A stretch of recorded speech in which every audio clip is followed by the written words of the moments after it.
وَقُلْ جَاءَ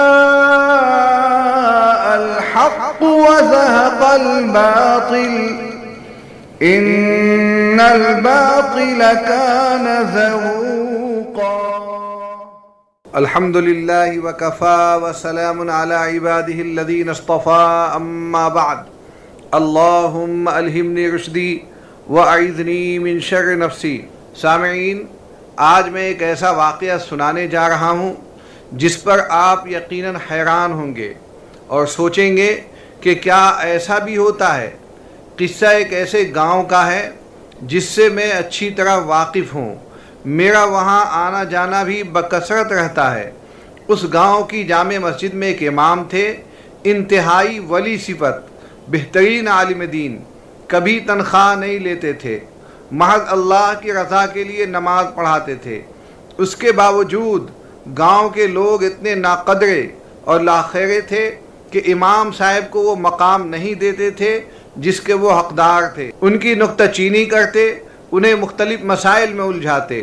اس گاؤں میں علماء یوں تو کئی ہیں اور اچھی اچھی صلاحیتوں کے حامل ہیں، مگر وہ باہر رہتے ہیں، وطن کی طرف ان کا آنا جانا خال خال ہی ہوتا ہے۔ خیر، ایک دن کی بات ہے، میں نے امام صاحب کو اداس دیکھا، وجہ پوچھی تو کہنے لگے کہ میرے مقتدی میرے ساتھ حسن سلوک سے پیش نہیں آتے۔ میں نے کہا کہ آپ تنخواہ بھی نہیں پاتے، پھر بھی ان کا ایسا رویہ، آپ امامت چھوڑ کیوں نہیں دیتے؟ کہنے لگے کہ اللہ کے خوف سے۔ اب دو صورتیں ہیں، یا تو مسجد نہ جاؤں اور گھر پر ہی نماز پڑھا کروں، یہ صورت مجھے منظور نہیں۔ مسجد میرے گھر کے پڑوس میں واقع ہے، ایسی غلطی کرنے کی مجھ میں ہمت نہیں۔ دوسری صورت یہ ہے کہ مسجد جاؤں اور نماز نہ پڑھاؤں بلکہ مقتدی بن کر رہوں، تو ظاہر ہے کہ جاہلوں میں سے ہی کوئی امام بنے گا جسے نماز کے مسائل کا پتہ نہیں، جس کی تلاوت ٹھیک نہیں، جس کی یادداشت درست نہیں، جیسی تیسی نماز پڑھائے گا۔ اللہ تعالیٰ نے سوال کر لیا کہ تجھ جیسے عالم کے رہتے ہوئے ایک جاہل نے کیسے نماز پڑھائی، تو میں کیا جواب دوں گا؟ میں نے کہا کہ جب ایسا ہے تو مقتدیوں کو بھی جھیل لیجئے، اللہ اس کا بھی اجر دے گا۔ سامعین، مجھے معلوم ہے کہ اس امام صاحب نے 35 سال وہاں نماز پڑھائی اور کوئی تنخواہ نہیں لی۔ آخری کے 2-3 سالوں میں 2-2.5 ہزار روپے تنخواہ کی مد میں ملنے لگے تھے۔ پھر ان کا وقت موعود آن پہنچا تو وہ سفر آخرت پر روانہ ہو گئے۔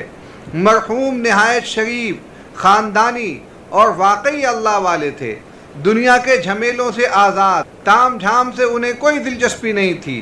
ان کے حالات زندگی، گاؤں والوں کے ساتھ ان کا میل جول اور حسن سلوک بہت اعلیٰ و عرفہ تھا۔ 5 وقتہ نمازوں کے علاوہ وہ اپنے گاؤں کے قاضی بھی تھے، نکاح وہی پڑھاتے، جنازے کی امامت وہی کرتے، ہر دینی موڑ پر کام وہی آتے۔ ان کا انتقال ہوا تو گاؤں ہی میں ایک اور عالم تھے جن کی علمی استعداد بڑی ٹھوس اور مستحکم تھی اور چند برسوں سے گاؤں میں ہی رہنے لگے تھے، انہیں ہی امام بنا لیا گیا۔ ان کی تنخواہ بھی وہی 2.5 ہزار۔ کچھوے کی چال بڑھتے بڑھتے 3-3.5 تک پہنچی ہی تھی کہ 2 ماہ پہلے ان کا بھی وصال ہو گیا۔ ان کے بعد سے وہ مسجد ویران چل رہی ہے، ایک عدد امام کو ترس رہی ہے۔ مسجد دیکھیں گے تو عالی شان ہے، 2 منزلہ، فلک بوس مینار، سفید سنگ مرمر۔ اندر داخل ہوں گے تو معلوم ہوگا کہ یہ تو کسی شہر کی مسجد ہے۔ کیا رونق ہے، معیاری پنکھے، معیاری بلب اور دودھیا روشنی سے معمور مسجد ہر نمازی کا دامن دل کھینچ لیتی ہے، مگر اسے ڈھنگ کا امام نہیں مل رہا ہے۔ حالانکہ وہ گاؤں بڑا خوشحال ہے، ہر گھر روپیوں پیسوں پر سوتا ہے، لیکن بخیلی میں اپنی مثال نہیں رکھتا۔ مسجد کے عہدوں پر جو لوگ قابض ہیں وہ بھی اصحاب ثروت اور مال و اسباب سے لبالب ہیں، مگر تنگ ظرفی اور بخیلی ان کی پہچان ہے۔ مسجد میں امام کی شدید ضرورت ہے، لیکن انہیں کہیں سے مل ہی نہیں رہا۔ وجہ یہی ہے کہ امام انہیں اب بھی ایسا ہی چاہیے جو 3-4 ہزار پر خوش ہو جائے اور اگلے 10 سالوں تک تنخواہ میں اضافے کا مطالبہ نہ کرے۔ نتیجہ یہ ہے کہ مصلی خالی چل رہا ہے۔ 5 وقتہ نمازوں کے لیے کبھی کوئی نمازی امام بن جاتا ہے، کبھی کوئی اور نمازی۔ امام بننے والے نمازی نماز کے مسائل سے ناآشنا تو ہوتے ہی ہیں، ان کی داڑھی بھی نہیں ہوتی ہے، وہ اپنی داڑھی باقاعدگی سے تراش رہے ہوتے ہیں، جمعہ کا وقت ہو جائے تو ایک دوسرے کا منہ دیکھتے ہیں کہ اس کا حل کیسے نکلے گا، نماز جمعہ کون پڑھائے گا۔ مجھے حیرت ہے کہ ایک ایسا گاؤں جہاں کے لوگ خوشحالی کی بنا پر اپنے امام کی تنخواہ ماہانہ 20,000 روپے پابندی کے ساتھ آرام سے دے سکتے ہیں، مگر 3-4 ہزاری امام کی تلاش میں اپنی نمازیں بھی ضائع کر رہے ہیں اور دوسروں کی نمازیں بھی۔ سامعین، اس گاؤں کا حال یہ کیوں ہوا؟ اس کی وجہ ظاہر ہے کہ پچھلے اماموں کی انہوں نے کوئی قدر نہیں کی، اس لیے ان کا حال یہ ہے کہ جنازہ پڑھانے کے لیے بھی مولوی ڈھونڈنا پڑ رہا ہے، نکاح پڑھانے کے لیے بھی عالم کوئی نہیں مل رہا ہے، دینی مسائل بتانے کے لیے بھی کوئی موجود نہیں ہے، حتیٰ کہ نماز پڑھانے کے لیے بھی کوئی ملتا نظر نہیں آتا۔ دولت کی ریل پیل ہے لیکن اندھیرا ہے۔ ناقدری اور تحقیر انتہائی بری چیز ہے، اس سے نعمت چھن جاتی ہے، اس پر سخت عذاب کی دھمکی آئی ہے۔ اللہ تعالیٰ نے فرمایا لَإِن شَكَرْتُمْ لَأَزِيدَنَّكُمْ وَلَئِن كَفَرْتُمْ إِنَّ عَذَابِي لَشَدِيدٌ۔ اگر تم نعمتوں پر شکر ادا کرو گے تو میں تمہیں بڑھا کر دوں گا، اور اگر تم ناشکری سے کام لوگے تو میری پکڑ بہت سخت ہے۔ کلام پاک میں ایک جگہ اللہ تعالیٰ نے یہ بھی فرمایا ضرب اللہ مثلا قریۃ کانت آمنۃ مطمئنۃ یأتیہا رزقہا رغدا من کل مکان فکفرت بانعم اللہ فاذاقہا اللہ لباس الجوع والخوف بما کانوا یصنعون۔ یہ آیت سورہ نحل میں ہے۔ اللہ تعالیٰ اس بستی کی مثال بیان فرماتا ہے جو پورے امن اور اطمینان کے ساتھ تھی، اس کی روزی اس کے پاس با فراغت ہر جگہ سے چلی آ رہی تھی، پھر اس نے اللہ تعالیٰ کی نعمتوں کا انکار کیا تو اللہ تعالیٰ نے اسے بھوک اور ڈر کا مزہ چکھایا جو ان کے کرتوتوں کا بدلہ تھا۔ سامعین، اس بستی سے مراد اکثر مفسرین کے نزدیک مکہ ہے۔ اہل مکہ نہایت ہی خوشحالی اور امن و امان میں رہتے آئے تھے، لیکن جب انہوں نے ناشکری کی اور اللہ اور اس کے رسول کی نافرمانی کی تو اللہ کے رسول صلی اللہ علیہ وسلم نے ان کے لیے بد دعا فرمائی کہ جس طرح یوسف علیہ السلام کے زمانے میں مصر میں قحط سالی ہوئی تھی، اسی طرح ان پر بھی اسے مسلط کر دے۔ چنانچہ ان پر خوف، بدامنی اور بھوک مسلط کر دی گئی۔ ان کا حال یہ ہو گیا کہ ہڈیاں اور درختوں کے پتے کھانے پر مجبور ہو گئے۔ بعض مفسرین کے نزدیک یہاں بستی سے کوئی خاص بستی مراد نہیں ہے، بلکہ اللہ تعالیٰ نے بطور تمثیل بیان کیا ہے کہ کفران نعمت کرنے والوں کا یہی حال ہوگا۔ تفسیر طبری، تفسیر ابن کثیر اور تفسیر کی دیگر کتابوں میں یہی تفصیل آئی ہے۔ سامعین، ایک اور آیت میں اللہ تعالیٰ فرماتا ہے وَمَنْ شَكَرَ فَإِنَّمَا يَشْكُرُ لِنَفْسِهِ وَمَنْ كَفَرَ فَإِنَّ رَبِّي غَنِيٌّ كَرِيمٌ۔ یعنی جس نے ناشکری کی تو اللہ رب العزت اس کے شکر کا محتاج نہیں، وہ اس سے بے نیاز ہے۔ نعمت کی ناشکری سے نعمت زائل ہو جاتی ہے۔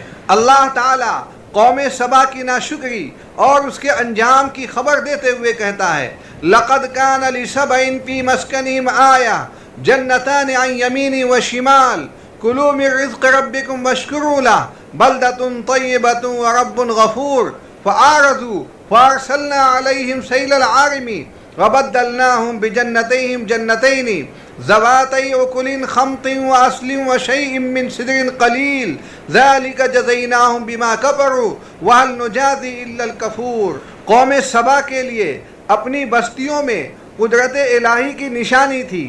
ان کے دائیں بائیں 2 باغ تھے۔ ہم نے ان کو حکم دیا تھا کہ اپنے رب کی دی ہوئی روزی کھاؤ اور شکر ادا کرو، یہ عمدہ شہر اور وہ بخشنے والا رب ہے۔ لیکن انہوں نے روگردانی کی تو ہم نے ان پر زبردست سیلاب بھیج دیا، اور ہم نے ان کے ہرے بھرے باغوں کے بدلے 2 ایسے باغ دیے جو بدمزہ میووں والے اور بہت زیادہ جھاڑ والے تھے، اور کچھ تھوڑے ہی بیری کے درخت تھے، وہ بھی کانٹے دار۔ ہم نے انہیں ان کی ناشکری کا بدلہ دیا۔ ہم ناشکروں کو ایسی ہی سخت سزا دیتے ہیں۔ سامعین، اب میں نبی پاک صلی اللہ علیہ وسلم کی زبانی ایک واقعہ سنا کر اپنی بات ختم کرتا ہوں۔ آپ صلی اللہ علیہ وسلم نے فرمایا بنو اسرائیل کے لوگوں میں 3 آدمی تھے، ایک کوڑھی سفید داغ والا، دوسرا گنجا، تیسرا اندھا۔ تو اللہ نے چاہا کہ ان کو آزمائے تو ان کے پاس فرشتہ بھیجا، وہ سفید داغ والے کے پاس آیا، پھر اس نے کہا کہ تجھ کو کون سی چیز بہت پیاری ہے؟ اس نے کہا اچھا رنگ اور اچھی کھال، اور مجھ سے یہ بیماری ختم ہو جائے جس کے سبب لوگ مجھ سے گھن کرتے ہیں۔ اللہ کے رسول صلی اللہ علیہ وسلم نے فرمایا ایک فرشتے نے اس پر ہاتھ ملا تو اس کی گھن دور ہو گئی اور اس کو اچھا رنگ اور اچھی کھال دی گئی۔ فرشتے نے کہا کون سا مال تجھ کو بہت پسند ہے؟ اس نے کہا اونٹ یا گائے۔ اس حدیث کے ایک راوی کو شک پڑ گیا کہ اس نے اونٹ مانگا یا گائے، لیکن سفید داغ والے یا گنجے نے ان میں سے ایک نے اونٹ کہا، دوسرے نے گائے، تو اس کو 10 مہینے کی گابھن اونٹنی دی۔ پھر کہا اللہ تعالیٰ تیرے واسطے اس میں برکت دے۔ اللہ کے رسول صلی اللہ علیہ وسلم نے فرمایا فرشتہ پھر گنجے کے پاس آیا تو اس نے کہا کون سی چیز تجھ کو بہت پسند آتی ہے؟ اس نے کہا اچھے بال اور یہ بیماری جاتی رہے جس کے سبب سے لوگ مجھ سے گھن کرتے ہیں۔ پھر اس نے اس پر ہاتھ ملا تو اس کی بیماری دور ہو گئی اور اس کو اچھے بال ملے۔ فرشتے نے کہا کون سا مال تجھ کو بھاتا ہے؟ اس نے کہا گائے، تو اس کو گابن گائے ملی۔ فرشتے نے کہا اللہ تیرے مال میں برکت دے۔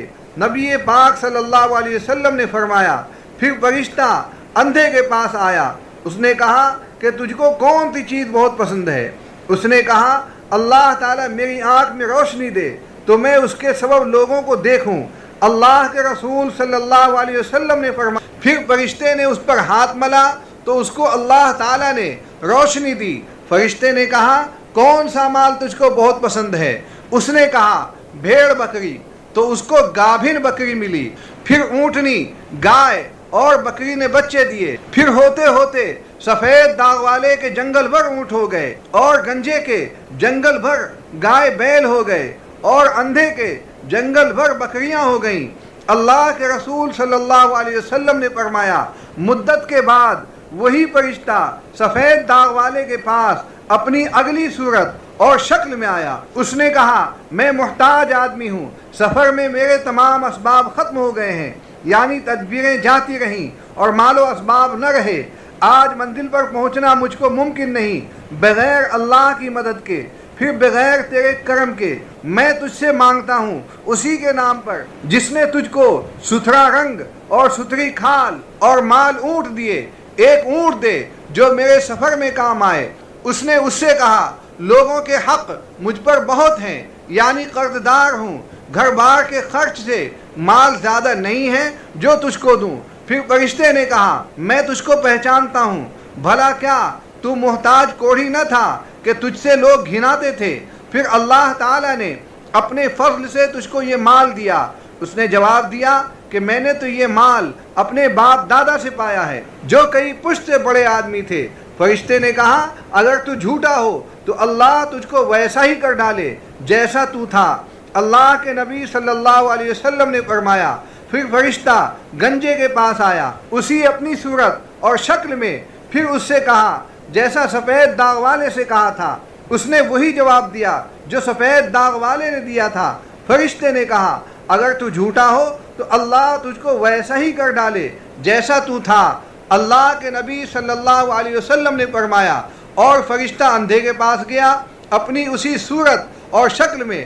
پھر فرشتے نے کہا میں محتاج آدمی اور مسافر ہوں، میرے سفر میں تمام وسیلے اور تمام تدبیریں ختم ہو گئی ہیں، سو مجھ کو آج منزل پر پہنچنا بغیر اللہ کی مدد اور تیرے کرم کے مشکل ہے۔ تو میں تجھ سے اس اللہ کے نام پر جس نے تجھ کو آنکھ دی ایک بکری مانگتا ہوں کہ میرے سفر میں وہ کام آئے۔ اس نے کہا بے شک میں اندھا تھا، اللہ نے مجھ کو آنکھ دی۔ ان بکریوں میں سے جتنا تیرا جی چاہے لے جا اور جتنا تیرا جی چاہے چھوڑ جا۔ اللہ کی قسم آج جو چیز تو اللہ کی راہ میں لے گا میں تجھ کو مشکل میں نہیں ڈالوں گا، یعنی تیرا ہاتھ نہ پکڑوں گا۔ فرشتے نے کہا اپنا مال رہنے دے، تم تینوں آدمی صرف آزمائے گئے تھے، تجھ سے تو اللہ یقیناً راضی ہوا اور تیرے دونوں ساتھیوں سے ناراض ہوا۔ یہ واقعہ صحیح بخاری، صحیح مسلم اور بھی حدیثوں کی بہت سی کتابوں میں موجود ہے۔ سامعین، نعمت کی ناشکری پر عذاب خداوندی کے نزول کے متعدد واقعات قرآن و احادیث میں موجود ہیں۔ میں نے صرف چند واقعات پر اکتفا کیا ہے، لہذا نعمت کی ناقدری سے آخری حد تک بچیں۔ اچھا اور قابل امام مل جانا بھی اللہ کی عظیم نعمت ہے۔ ان کی قدردانی کا تقاضا یہ ہے کہ ان کا احترام کیا جائے، ان کی نکتہ چینی نہ کی جائے، ان پر بلا وجہ سختی نہ کی جائے، ان کی تنخواہ معقول رکھی جائے، اور معقول کا مطلب آج کے دور میں کم از کم 20,000 روپے ہیں۔ امید ہے کہ دوسری مسجدوں کے ذمہ داران بھی اس واقعے سے سبق لیں گے۔ اللہ سے دعا ہے کہ نعمتوں کا شکر کرنے کی توفیق بخشتا رہے اور کفران نعمت سے ہماری حفاظت فرمائے۔ وآخر دعوانا الحمد للہ رب العالمین۔